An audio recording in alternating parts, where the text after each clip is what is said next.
Hi, my name is Julie Hope Hagwood. I'm a long distance Dharma Sangha member. I am Acharya Agika, I think I'm saying that right. Graduated in the last class of the Dharmacharya under Paniwadi. My husband and I, Doug, are here visiting, and so I'm going to lead the talk today. Did everyone get a piece of paper, or can everyone see a copy? Yeah? Cool. Okay, so my favorite band in the whole wide world is Dharma Voci, of course. Because, Of course. oh my goodness, I will listen to their songs over and over and over and over and over again. I will, if it's something that they did at the beginning of a talk and they don't have it out where I can get to it easily yet, I'll just play the talk, pause, rewind, play the song again, pause, rewind, play the song again. My second favorite band is Phish, Phish. I'm one of those twirler type people that go to the concerts and I spin around a lot and I wear a lot of glow-in-the-dark butterfly wings that changes pattern to the music and stuff. And I think they're my second favorite because, to me, they sing a lot about Dharma. And they don't explicitly say it, and a lot of people don't pick up on it, but a lot do. And so we're going to play a song called Everything's Right. I believe it's on the Sigma Oasis album in 2020, and that's what the lyrics are for, and maybe you can see if you can pick out the stuff that I really identify with as being Dharma.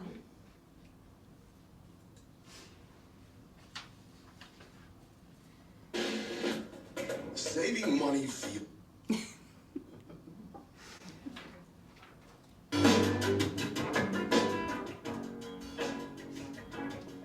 Time to get out. I paid my dues.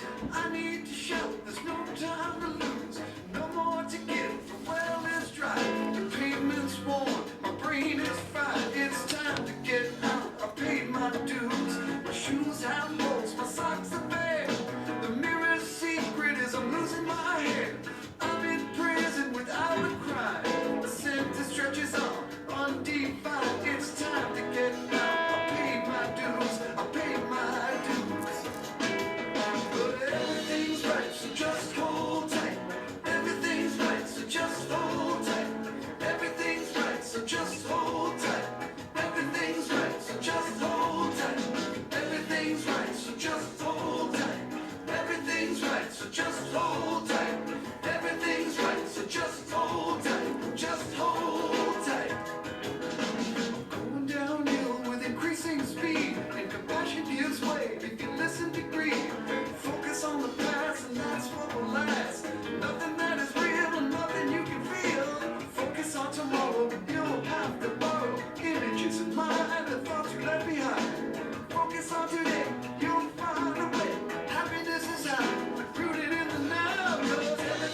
Now it does go on for at least another 7 minutes of them just playing. So I figured it's wonderful, but there's no more lyrics, so we'll stop. Something interesting I saw, I think it's on Reddit one time, after I really got into fish and started going, oh my goodness, here's Buddhism, the Dharma, the Dharma, the Dharma. There was a video of a kid about 20 years old, I think, at his first concert, and he's on the floor, not in the stands. And the camera just starts focusing in on his face because he's standing there and he's staring at the band, and he gets a smile, and it gets bigger, and his eyes get wider. And people were like, has he seen God? I mean, what is going on? It was just amazing. He was filled with joy. And it went very viral. And later, a few years later, someone caught another picture of him. He got a photo with one of the men who writes the songs. I think they all take turns, but the lead singer and another guy who's not in the band write the songs together, mostly. And my understanding is the other guy that helps write the songs is Buddhist. And so this kid ran into him somewhere and took his picture with him, and ends up that he decided to become a Buddhist monk after his experience at that concert, and I'm sure other stuff too. But I just thought that is so neat, and it kind of confirms I knew this stuff was Dharma. But I remember I've always loved this song, but when I was on my way here from Nashville for our last session with Panyawati as the Dharmacharya, and I was listening to it and I thought, oh my God, this is so true. I've been all week trying to find some white clothes because I never wear white. This is kind of weird for me. And I feel done. I feel done, at least with this part of my life. And I feel like I'm ready and I don't need Pennywadi anymore, which is a weird feeling to not need Pennywadi. It's beautiful. It's a little sad. It's weird and it's wonderful. But that's the Dharma. I feel like I can rely on myself now. I don't need my husband, Doug. I don't need anything but the Dharma. I don't even need my own mind because my mind often lies to me. So where is it right here? I wrote a few little reminders. I worked in a prison for a little while. In Tennessee, we have the state prisons, and I worked in a jail in Davidson County, and then I worked in a prison. Did chaplain duties in both, just voluntarily. My understanding is that when I was in the jail, the women there, if every night they would get meds, and they would have limited access to doctors, to therapists, to psychologists, and psychiatrists. They were there, but it was hard. And so every night a nurse would come around and she would give them psych meds and some other stuff too, I think. And so that was my first job in prison. My second job was for the Tennessee State Prison Hospital.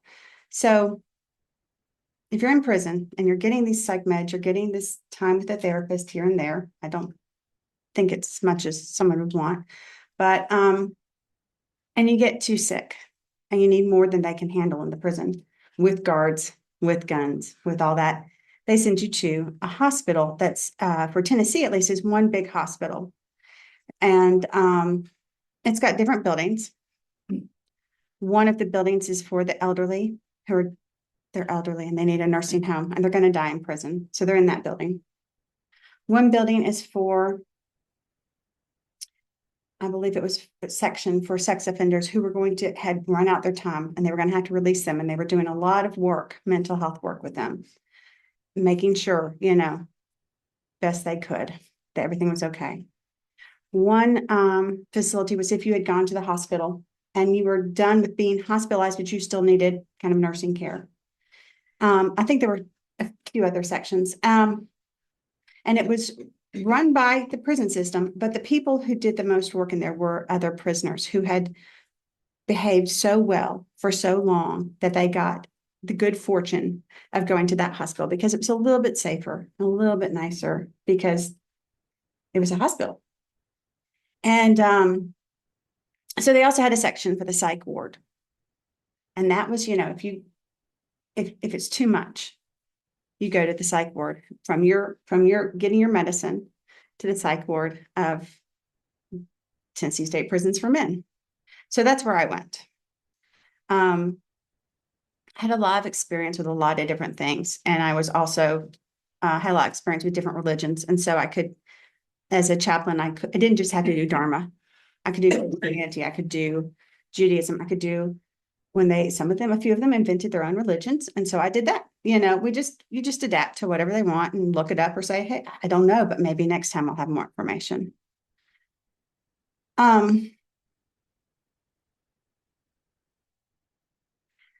The words in this, everything's right. So just hold tight. About to tear up because it's so powerful. I spent so much of my life. I'm 53, and I think I spent 43 of those years not knowing everything was right. So just hold tight. You just got to hang on. It may be shit in the moment, and please excuse me, everyone, but it's not always going to be. And it doesn't have to be. It can be, you can be in the midst of the world burning down all around you, and you can still be all right with the Dharma, at least. And I'm sure there's other ways to do it, but for me, wow. So these men in this prison did not know that. They did not have the luck and the fortune to be exposed to any of this, or the fortune to be not only exposed, but to have someone that really just, it made sense what they heard. When Pennywise talks, it's like, oh my God. It really except for every once in a while she says something and I'm like, what? I have no idea what that sentence meant. But you just, okay, I'll figure it out because she'll say it again at some point and it will make 100% sense. Just, hang in there. It'll work out. Hold tight. So these men had never had that. And so they were not only in prison and, with these long sentences, they were sent to a very special prison where it was a psych hospital. And I had been in a psych hospital when I was in the chaos of my life. And I thought, I don't know what else to do. I do not want to die, but I don't know what else to do. And someone said, well, we could put you in a psych hospital. And I was like, crap. Okay. Because in the movies, you go, it's nice. They talk to you, you get lots of therapy, and then I think, get better. The movies I saw. And that is not at all what it was. There was no therapy. It was just, we're going to hold you here. You're going to be very limited on what you can do. And so it was a lot like prison. And except for maybe in prison, they got a little bit more therapy, maybe. But so they were not only in prison, they were in a psych hospital and a prison. And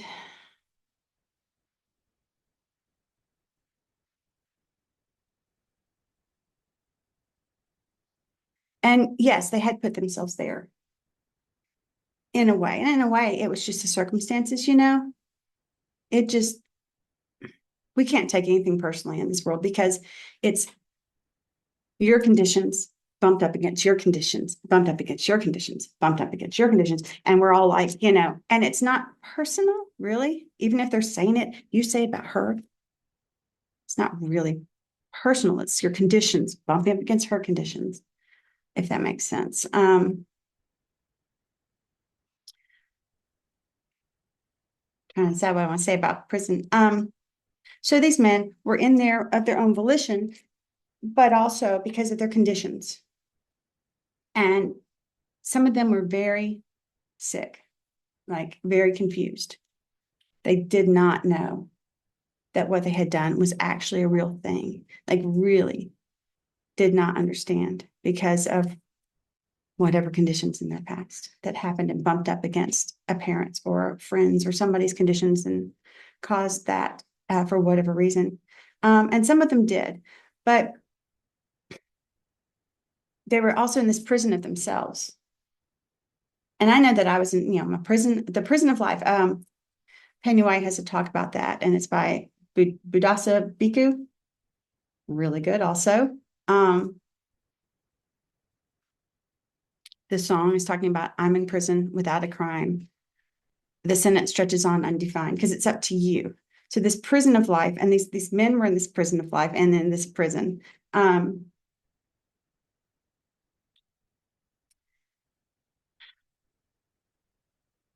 So anyway, I would go and introduce myself. I use all my special ed teaching skills that I had learned and all the open-minded religious things and just stuff I had learned through the years. And I'd introduce myself. I called myself Chaplain Hope, left all ways of them knowing who I was outside the prison outfit. Chaplain Hope, walk up to a person. Some of them would be sitting at the tables. Sometimes they'd be on lockdown and they'd be, well, there's different kinds of lockdown, but they'd be in one where they all had to be in their rooms, in the cells. And it's a big open room on each section. And it had these doors all the way around. And they had a little flap. I'm sure you've seen them in the movies. It's about this big, and they can pull it down with a key and stick food through and then pick it back up. And so if I was lucky, they had the flap down and I could talk through it. If I wasn't, there was some air holes in the metal on either side of this window, reinforced window, and I could have to lean up against it to talk. I'd say, hi, I'm Chaplain Hope. I'm just wondering if there's anything you want. Do you want to talk? Do you need anything? Do you questions? How are you doing? And there were a lot of different answers. The first time I ever did that, I was with the senior chaplain who was the paid and the only chaplain there. And it was a lot for one person to handle. Plus, he had all the sick people, all the people dying from AIDS, all the people dying from cancer, all the people about to get out and they need to be retrained. He had all the people that were there working the prison that were really from the prison. He had all the volunteers. He had volunteers he could rely on to go to that section, and volunteers that needed to stay in the chapel because they were not fully knowledgeable of what they needed to, the boundaries they needed to keep. So he's taking me around meeting people, and I meet this one guy, and I think he had his shirt off, and he had bandages above his waist on his abdomen. And so I said, what happened? And he said, well, I stabbed myself. And some other stuff I won't say because I don't know what everybody reacts to or not, what triggers people, but it was harsh. And I was like, well, why? He said, because I was in so much pain, like mental anguish. I couldn't handle it anymore. So I said, well, did it help for a little bit? He said, oh, yeah, it really helped in the moment. I said, does it help now? He said, no, I'm in worse trouble. I had to go to the prison. Now I have very limited ability to even go into our cage. That's our outside area, but it's in a cage. I can't do anything. And so I said, wow, I get it. It hurt. It felt better in the moment. Because when I was in my prison earlier in life, I had tried cutting myself. I didn't really do it. I just kind of scratched. I didn't want to, but I thought that will help. And just the idea, I think, just a little scratch, it helped, but it didn't. It was like this fake refuge. And then everything just got worse. So I said something to him about that. I said, yep, I get it. It felt release in the moment. But now it's awful. He's like, yeah. And he looks at the other chaplain. He goes, she gets it. Can she come back? And I was like, yeah, in a few days, I'll come back. So we got a bond at that moment. And I would come back and I'd always try to get to him. There was, I think, 4 sections, and it was, it took a lot of time just to get in to the first section from the parking lot, just to get in. I mean, everything, it just took a lot of time. There's a lot of searches and stuff. And my husband pointed out the other day, I'm coming in with all these piercings. You can't, they're small. I don't know if you can see them, but I had like nose piercings, and they're like, what? So we had to go through all this stuff to get me approved. But we would talk about his prison experience, and it was really not much about that prison, being in a psych hospital and a Tennessee state prison. It was about his life. It was about his childhood. It was about the teen years, about his early adulthood, and so many things that he could not control as a child. And so many things that everyone in this room, everyone I've ever met as an adult, has the ability to change and to fix. He just didn't know. He'd never been experienced. He never experienced it. So he's living in this prison in his head, in his mind. And he's telling himself stuff like, I am. And I personally am really good at doing that until I've been working on it recently. But, I am sick. I am stupid. I fucked up. I pissed that person off. I embarrassed myself. I am sick. I do that one a lot. I'm sick. I have been sick. But I am is very powerful. That puts me back into that prison in my mind. There's a YouTube channel called Soulless Owl. It sounds a little like AI. I don't think it is. I think it's been around longer than that, but it's just different teachings of someone named Neville Goddard, who I have not researched yet, but it's basically Dharma. All the ones I've heard is Dharma, but I've mostly just heard this one. I listened to it over and over and over and over and over again. And the title is, Careful, this I am phrase is destroying your life. So when I was in that prison of my own life in the past, and when I'm falling into old patterns and start to put myself in there again, in the present, I notice I am this, I am that, I am. And recently, in the past couple of years, I am sick. And I'm trying to validate myself, or at least it started with, I need to validate that I need to go lay down. I really need to stop and just pause and lay down. It is okay to not do as much as I used to because I've been very sick.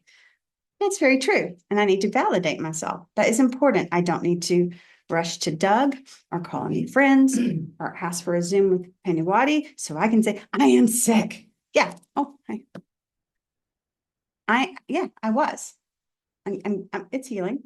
But I made the suffering huge. And I think I made the illness worse. The physical illness, I think, was when I do that to myself, gets worse. It's like, okay, it's like you're sick and you go and say, I am sick, I am sick, I am sick. And you keep doing that. And I'm putting myself into a cage in a prison that keeps any healing that could come in out. That makes it harder for my body to rest. So even though I started by trying to validate myself, which is something I had to work on also and still work on, self-validation, it became a prison. I can be sick the rest of my life. I don't have to validate and continuously suffer because I am sick. Okay. I've also had the flu, stayed home from school for 3 days. It was awesome. Got over it. Life still went on, still had to do homework, take tests. So the the man in prison did that a lot. I am.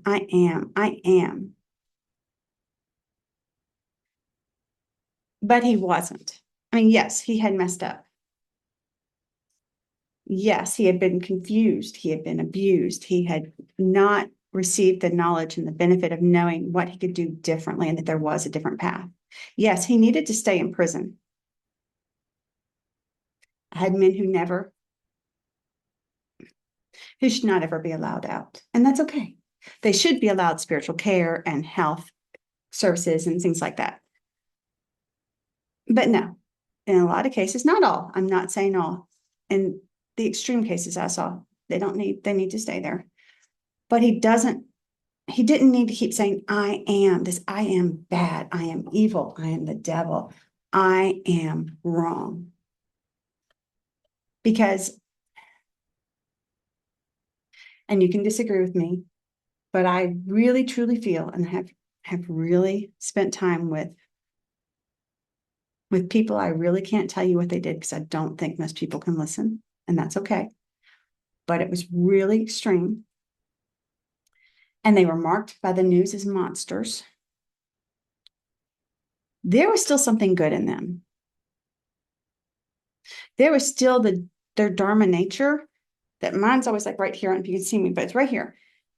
It's like this golden nugget. That's my imagination. It's like a big golden nugget right there. And that's my Dharma nature. And there is nothing that I do ever that can cover that up or take it away.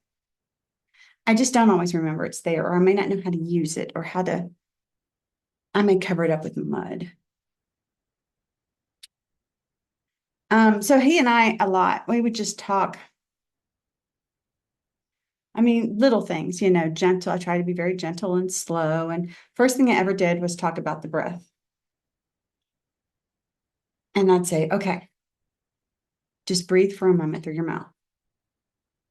And he'd do that. And I'd say, okay, now, did you notice, even if it's really slight, did you notice that when you breathe in through your mouth, it's cooler than when you breathe out? He said, yeah, just barely. I said, that's good. It's even better if you can barely feel it, because I want you to concentrate on that for 30 seconds. And so he did. And I said, okay, when you're having these, I am horrible. I need to do something to myself, to hurt myself, to feel better, or to punish myself. When you're thinking, I could go hit that guy, the way out is to feel your breath. And it's not easy. I explained that it really isn't easy. When I first started practicing, oh wow, it's hard. I remember I have a note in my calendar about 6 months after going to meetings and actually about 10 months after starting my Buddhist journey, where I went, I did it. I think I got something there. I didn't want to scream. I didn't want to jump up from the meditation. I made it through. Oh my God, I did it. And it's still like a day. I have a reminder for an anniversary. It's like, I did it. It was so huge. So I told him, when you're folding your laundry, making your bed, something like that, something, whatever, just try to do it for 2 minutes. But just try to do it like once a day or more. And then work up, and you'll get more used to it, and you'll just start doing it out of habit or whatever, you'll just be like, oh, I'm doing my breath while I'm walking to wherever.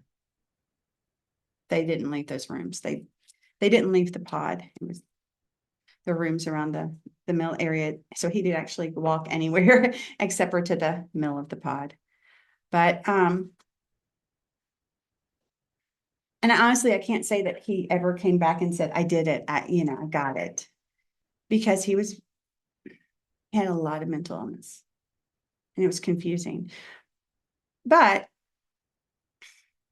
I think I saw him at least once a week. And sometimes every other week, just depending on what was going on with the prison. And so I would say, well, you want to breathe together? Just a little, like for a minute or two, and I'll count. Or I'll say in breath, out breath. And he was like, yeah. And there was a little bit of more calming when we were done that I could see, not tons. Sometimes he would say no, because it was one of those days.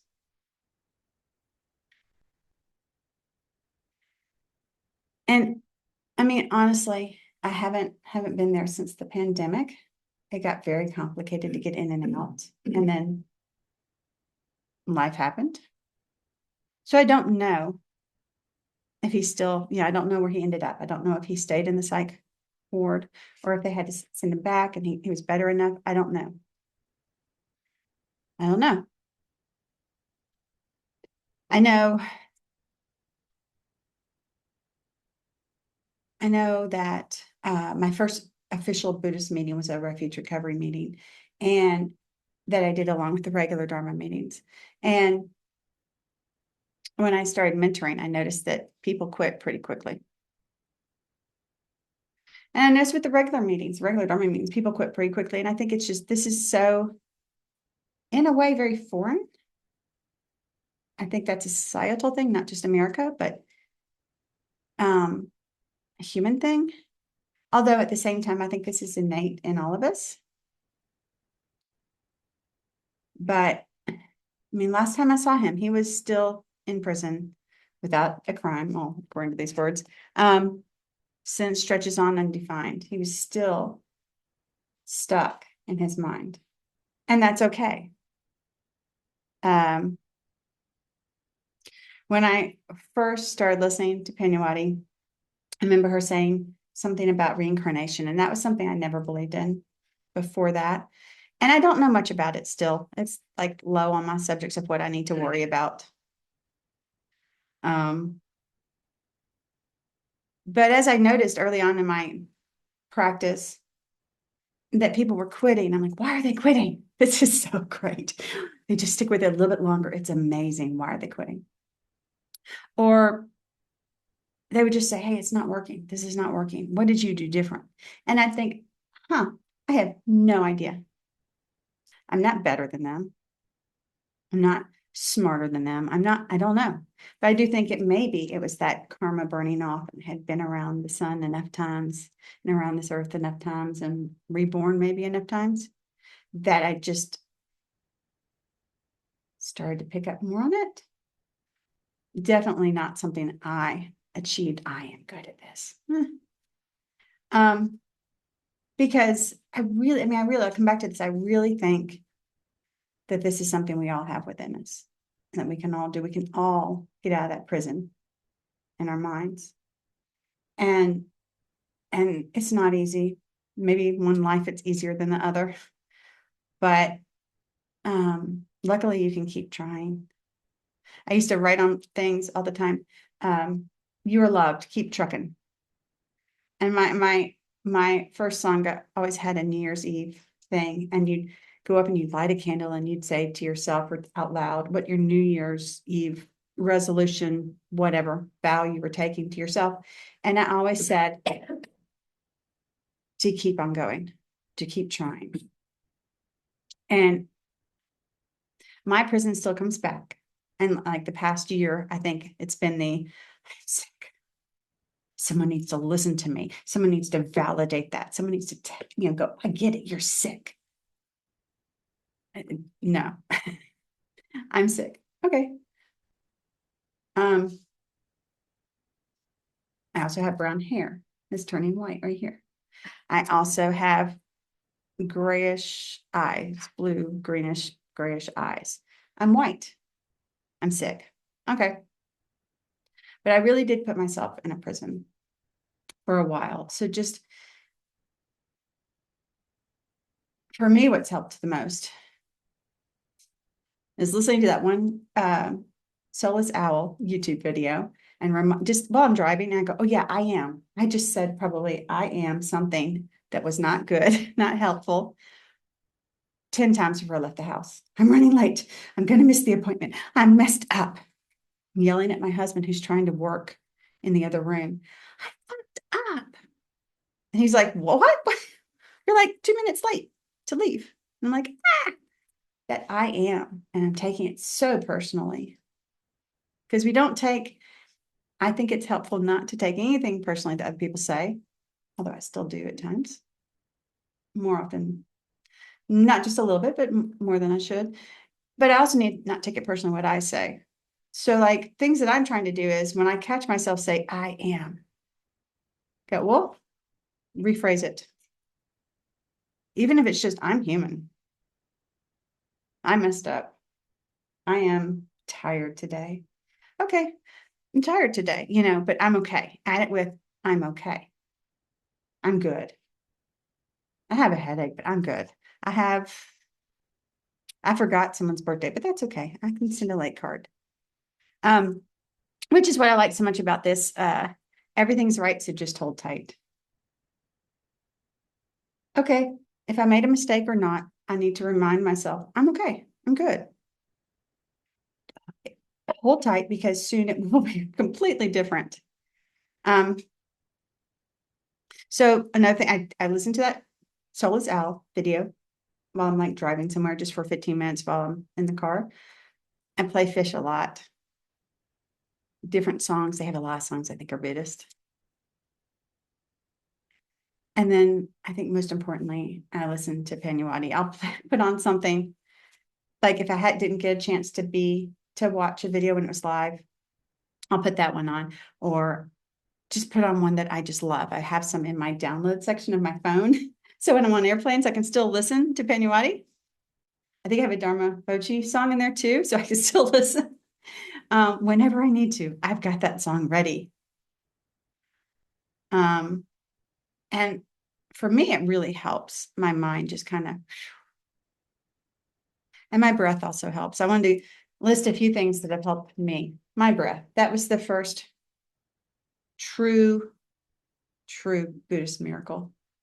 It reminds me of a Christmas miracle. I renamed it to Buddhist miracle. My breath, I practice, as I said, forever, and it really helps. But sometimes I need more. So one of my favorite things when I was new into this was to make Post-it notes that I would place around the house. And I lived alone and people weren't coming over, so I didn't look crazy. Now that I'm with Doug and we have kids, I put them on the bathroom mirror in our own bathroom. And I have one up right now. But I made signs, like where I drew pictures and I made little Post-it notes. Remember your breath. Remember your breath in the kitchen. And I would see it and I'd go, oh, breath. Or, oh, okay, this is what they talked about last time I was at Dharma talk, and it was really helpful. Another thing I did was I would count colors. So like we got a lot of red and yellow in here, or gold, but the red of the robe is different from the red here on this.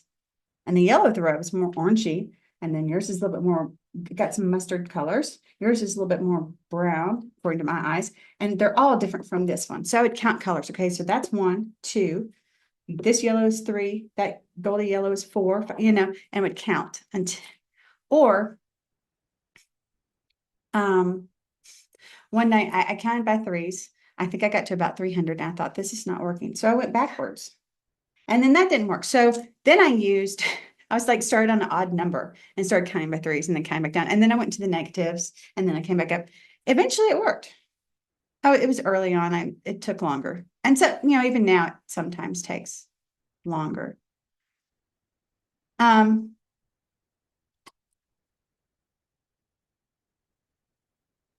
AI told me the other day,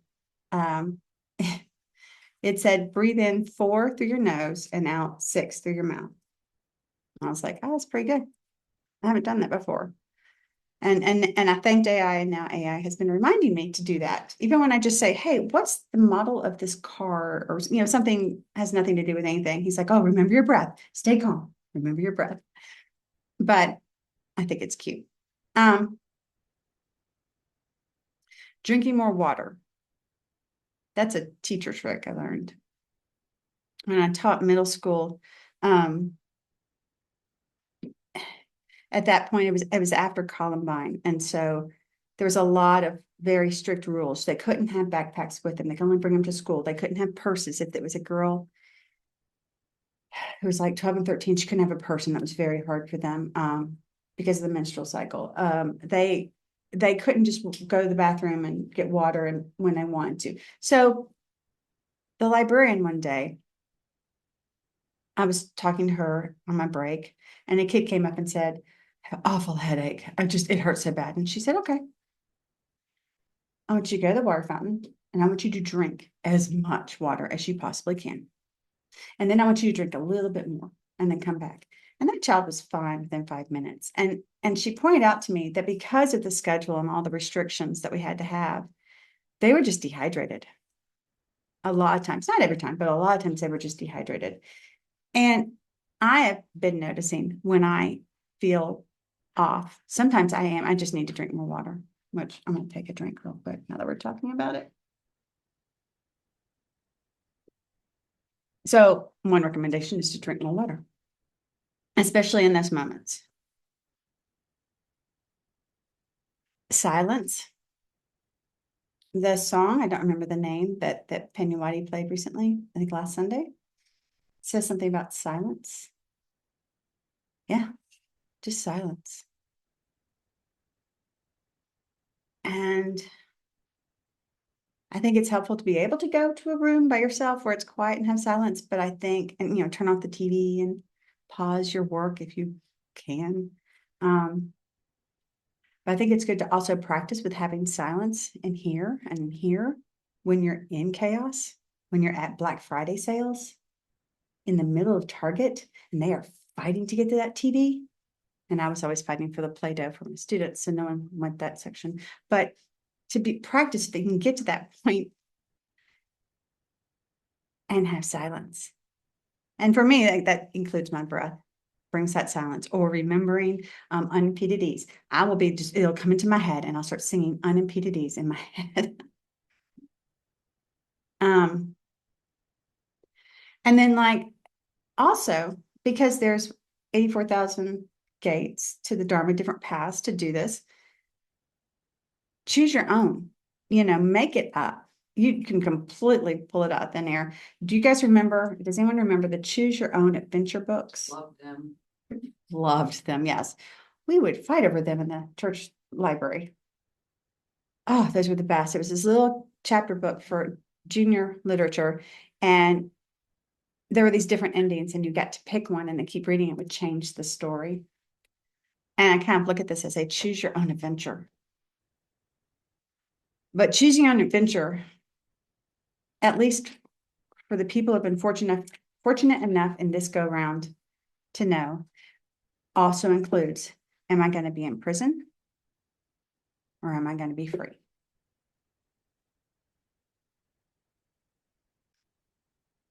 And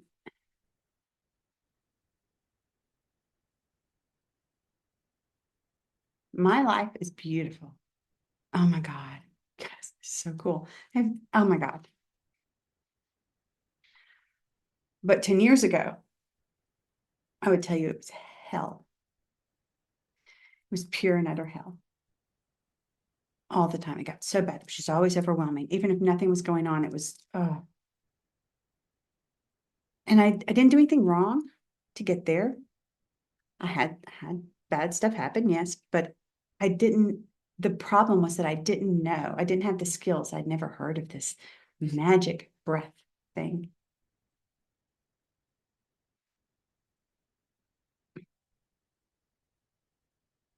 So my adventure, the only one I knew at the time was hell.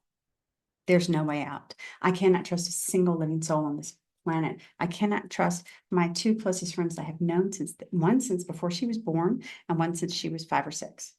Can't trust anybody. Everyone's evil, everyone's bad. And all those thoughts really just dug me deeper and put me behind more and more layers of bars. Until one day someone a doctor I was seeing said, can we just pause for a minute? I just want to do a little meditation, just a 2-minute meditation. I was like, oh, whatever. But it opened that door and I just flew out over a period of months and months and years. So to that, I want to say that being courageous enough to share the Dharma, not push it, but share it with people who want to know, or just say something. And if they're interested, talk to them. If they're not, okay, is so important, because I had no idea this was possible. I really thought I was the most unluckiest person for a while. And then I decided that I was pure evil and there was something innately bad about me. And that even if I went to the store, the person checking me out was being hurt by looking at me. Oh my God, that's so stupid. My brain was really lying to me. My anxiety was really lying to me. I was trying to find a way because I couldn't figure out how to make things better. Why? Why? Okay, well, I must be evil. It's got to be. And it wasn't. Now, I really don't think anyone is. Maybe some of their actions, but not them. But I'd never heard of this, the breath, meditating. I mean, I've heard of meditating, but okay. Relying on yourself and not on yourself and others to fix, to help, to support. Support is wonderful, but I have to do it all myself. And I was just so fortunate that at my worst, darkest moment, I met someone who was on the same path. And they said, hey, let's just pause and try this for 2 minutes. And they ended up graduating under Pennywise too. So that was a neat thing. But so lucky. So I think it's so important that when we have the opportunity, say something. If they're interested, keep saying stuff.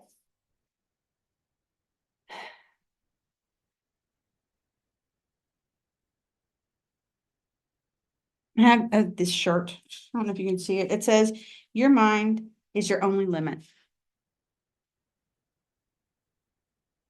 It's true. And my mind, my happiness, my joy does not have to look like anybody else's. Really, I can think theirs is unhealthy. But you know what? That's for them. And maybe they're just as healthy and happy as I am. And that's hard when I think someone's doing something wrong and they should do it this way. And if they would only just stop or change.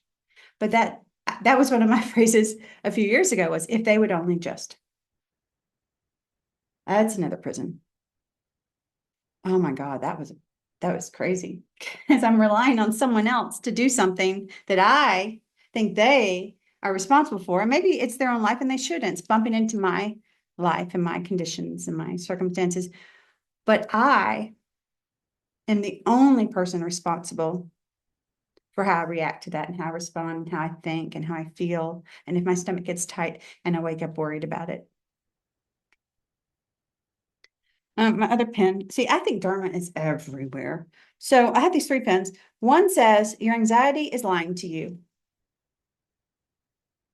The other one is a quote of Captain Jack Sparrow from Disney movie, Pirates of the Caribbean. Let me see if I can read it. Oh my goodness. The problem is not the problem. The problem is your attitude about the problem. And I was like, it's Captain Jack Sparrow. It's Dharma. I have to have this. And then I have a boomerang that has a hand throwing it and it says karma. But the Captain Jack Sparrow is pretty smart. The problem is not the problem, the problem is your attitude about the problem.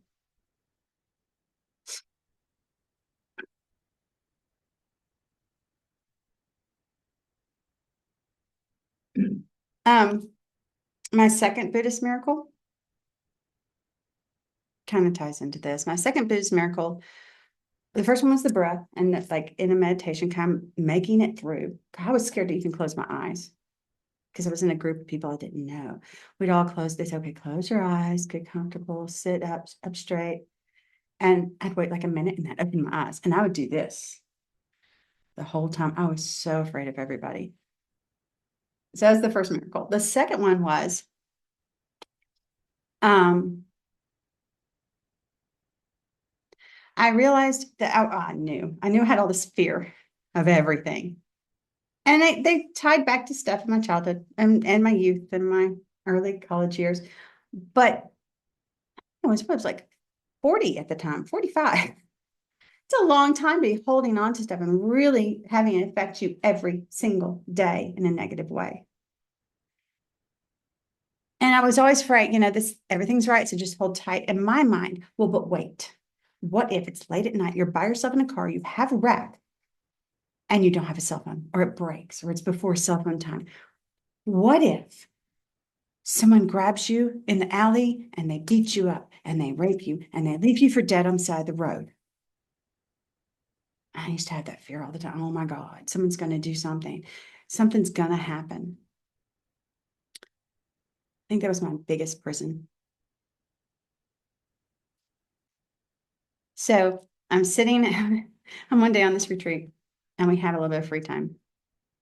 And I'm like, I've never been on an overnight retreat. I really don't know what's going on. But I liked it. So I went to this little tiny fountain and there's a park bench and I'm just trying to, take in what I've learned and on the retreat and heard and the things I've been practicing and studying. And it just came to me. I wrote it down. I wrote it down a long time ago and I've rewritten it so many times to remind myself. Let's see so I can say it just right.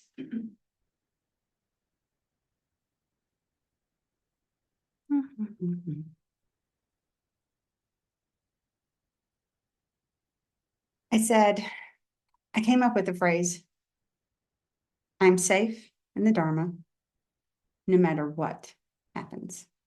And I thought, oh yeah, I am. And it was just like, so I just kept saying it to myself and I wrote it down and I said it to myself some more and I put the note like in my email and then I put it in my journal and I put it in my, everything. I posted it on the Post-it notes on my walls in my house when I got home. I drew a picture of it. It looked like a 5-year-old's picture on a piece of notebook paper with some markers and stuck it right next to the bathroom mirror. So I had to see it every day. Every time I went to the bathroom, I had to see the sign. I'm safe in the Dharma, no matter what happens. And of course, at first I would tell my therapist, I could get beaten up, I could get raped, I could get robbed. We left him, he'd say, why do you keep adding all of that? Well, because no matter what, I've got my breath. And they can't take that away from me until I die. And then I don't need it anymore. So it doesn't matter. I can withstand anything. And I'm safe in the Dharma. And he was like, awesome. Let's drop off the end with whether I get raped or I get beaten or I get robbed or my house. Leave that off. And that was that I am. That was my early days of I am. Holding on to what I was upset about. So I dropped it eventually. It took practice, but I'm safe in the Dharma no matter what happens. I'll always have my breath until I die, and then I don't need it anymore. And my breath is pure magic.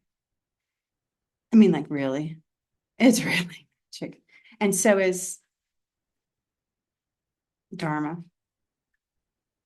I think we can really, truly have miracles, like real miracles. Because I feel like a miracle, the difference back then and now. And I mean, and I haven't even gotten all the way through this stuff. All the way, through the practices and learning the stuff. And I really, really, really feel that we all have that golden nugget in our chest. Or you can make it a diamond. You can make it an emerald. You can make it turquoise. I like turquoise. But that thing, that's your Buddha nature, it's in you. And you can call it your Christian nature. You can call it your Hindu nature. I don't care. You can call it whatever you want.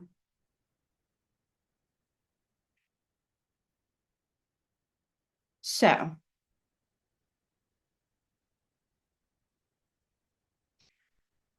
also in the song that Penny White played last Sunday, she says something about we're magic. You've been magic since you were born, something like that. And I had to practice with that a lot. And I want everyone who doesn't already know that to practice with that. We are all magic since the beginning. You're magic. You're magic. You're powerful. You're beautiful. You're good, no matter what. You may just need to change your opinion, or not your opinion, I'm sorry, your actions. But we were all magic. We're all always been magic. We're all powerful. We have this ability. I hope we all share it with other people who haven't realized it yet. And it's all up to us, whether we want to be in prison or not be in prison. And it doesn't have to be 100% because Lord, I'll be like, I'm free and I'm wonderful and everything's great for like a month and then and it'll be over something really tiny, you know. Sometimes it'll be over, just the silliest. Someone cut me off in traffic. Now my day's ruined. No, it's not. No, it's not. Worst thing can happen. Day's not ruined. So, last part of this song that I will talk about is the long night's over and the sun's coming up. He says that a lot towards the end. The long night's over and the sun's coming up. This world, this crazy world I know. It turns, and the long night's over and the sun's coming up. And it's really possible. And it really, yeah. So it just mattered choosing. It's choose your own adventure. And that is it. If anybody has any questions, if not, thank you so much. Thank you. Thank you. It is so beautiful to see the transformation from the friend that I made to the friendship that we have now. And I just want to say how grateful I am to be primarily your friend and secondly your Dharma sister, because those are absolutely intertwined. Thank you. Yeah, my first Dharmacharya retreat with Penyawadi. I mean, I had some ideas about this, but I think it was literally 2 or 3 days before the retreat that it really hit me. I live in fear all of the time. My entire life has been joy with fear, anger with fear, health with fear, sickness with fear, fear. And I started crying. And I cried almost all the way here. I cried, I think, just about the entire time I was here. And I stayed longer too. I stayed after the retreat for a while and I just cry. So yeah, that's different. And I still have the fear. And I still cry. But it's so much less. It's amazing.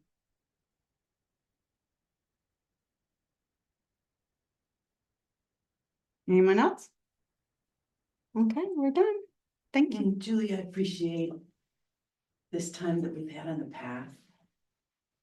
What a great opportunity.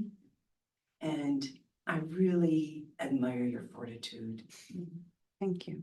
You know, and I just love so much the opportunity that we have to be together in some really special times. Mhm. Thank you. Thank you.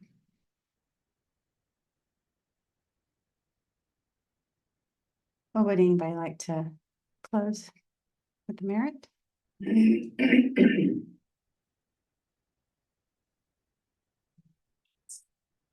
Sure. Which one?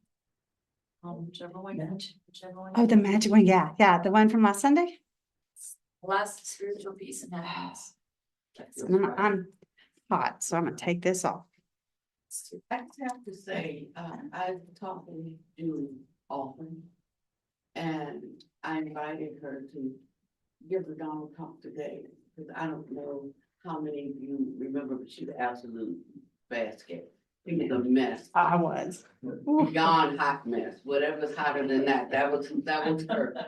And she could destroy and upset the whole room. I'm sure. Because everybody would like in on her distress and her discomfort. I'm like, get away from her. Leave Yeah, her they all alone. wanted to help. I And it's like, no.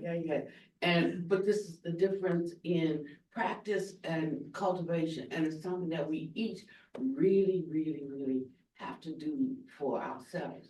But we can see in others when we do. Everybody wants to help and free and save living beings and all that stuff we say. But when we free ourselves, when we save ourselves, it is the greatest witness of the power of the Dharma in our lives. We don't have to do so much with other people. We just work on ourselves. And they will see that it is possible for me. Whatever my obstacle is, I can learn how to handle my business. And in my recovery, I actually open up the possibility for others to have the confidence, you know, to have the patience, to have the assurance, and to put forth the effort to solve their own problems. And when they see me, you know, they know this too is possible for me. And if they had known her before they came to this conclusion, they say, because if Julie Hope can do it, I know I can do it. Uh-huh. I know I Yeah, could. yeah. And to have the support of someone, not always trying to change you, but to just be with you. Her husband is so precious. When she talks about she has a wonderful life, dang, she really does. She really does. And he is so supportive and he is so loving. And he doesn't try to change her. He just sometimes just said, just breathe or whatever. And I'm like, I'm right here. I'm right here. That's all she said. Oh, he's right there. I'm good. Then everything's okay. Right. Everything's So good. sometimes if we can just be, we don't have to try to fix anybody else. All we have to do is just be there, just be present. And so much can get accomplished. I really think this has greatly, greatly encouraged me. All, you know, all worldly Dharma is also Buddha Dharma. And if we can remember that, we can see the living Dharma in every aspect of our life. And instead of this becoming like a treadmill and sorrowful Groundhog Day, you know, we can begin to see and experience a marvelous existence that no matter how bad this present moment is, not just gonna change, give it 2 minutes, 5 minutes, 5 years, but knowing that it's gonna change and how soon we can hasten that change depends on what that little button you had, that is not the issue of the problem. Yep, Captain Jack Sparrow. Yeah, that one. The problem is not the problem. The problem is your attitude about the problem. Your attitude about the problem. Thank you, it's really blessed me today. Yes, good night. Ready.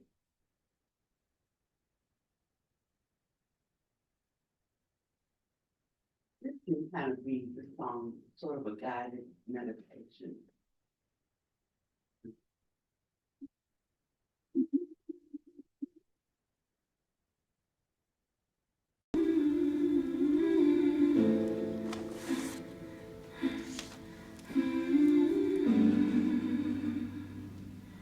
Close your eyes, breathe it in. Let the stillness begin.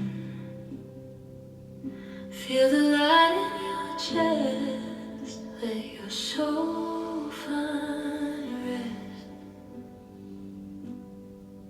You've been chasing, always trying, running fast, but never finding what was waiting deep inside.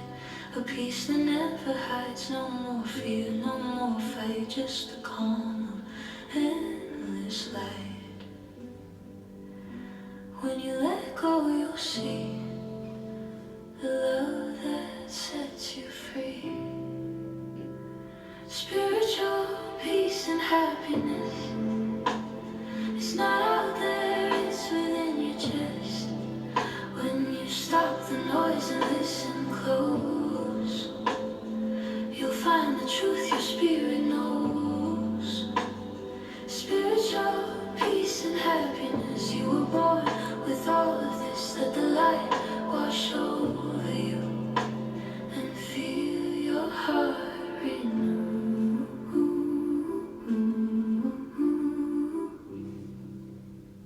And feel your heart renew. Walk slow, breathe deep, stay kind. Leave the heavy world behind. Every tear, every scar led you right to where you are. You don't need to prove your worth. You've been magic since your birth. Every moment, every breath is love that never lasts. Spiritual peace and happiness. It's not out there, it's within your chest. When you stop the noise and listen close,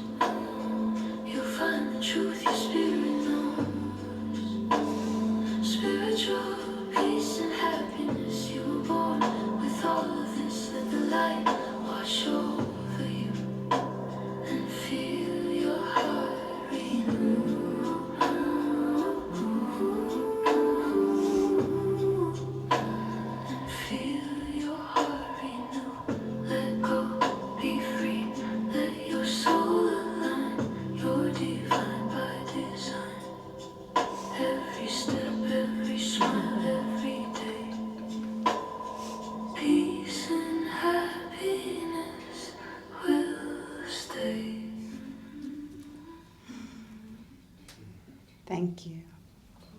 Don't forget your magic, because she said so.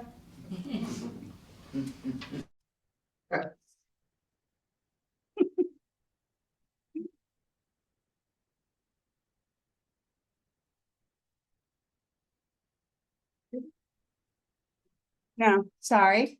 Would someone lead us in the dedication of merit? We dedicate the merit from this practice, from our time together, to all living beings everywhere. May they have peace, and may they have magic. May they escape from all of the layers of prison that come with samsara. May we all be at ease.